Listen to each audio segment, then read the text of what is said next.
Du point de vue de la Pologne, bien sûr, c'est quelque chose de capital pour son histoire actuelle.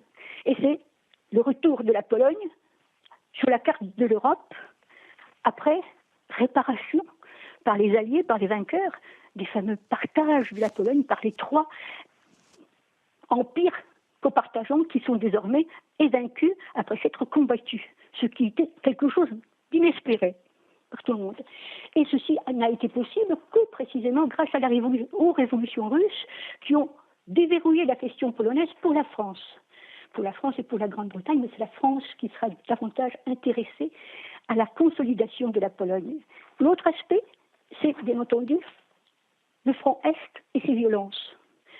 On oublie trop souvent que le territoire de la Pologne a été très longtemps champ de bataille, avec des violences, des déportations de populations vers l'Est, terre brûlée des Russes face aux Allemands, et les Allemands, exploitation. Enfin, la Pologne, quelle Pologne se situant en attendant des frontières fixées par les traités face à ses voisins. Trop souvent, elle est accusée d'avoir été belliqueuse.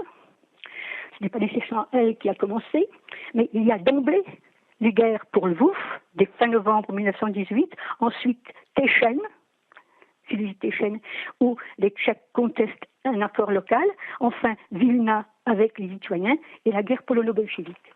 La guerre polono-bolchevique qui, pour la France, représente quelque chose d'essentiel puisque elle croit qu'il est nécessaire de sauver la Pologne alors que Lloyd George, l'Angleterre, pense qu'elle est fichue et que ce n'est pas la peine. Je citerai simplement l'ambassadeur Jusserand envoyé en Pologne en mission avec Weygand. Une Pologne nous est indispensable. Il n'y a rien d'autre à la mettre à la place. Il en sera demain comme aujourd'hui. D'où l'appui de la France pour la reconnaissance en 1923 du traité de Riga de 1921, qui est un traité de compromis avec les bolcheviks, et qui a bien sûr pesé dans la manière dont on a plus facilement conclu l'alliance avec la Pologne le 19 février 21.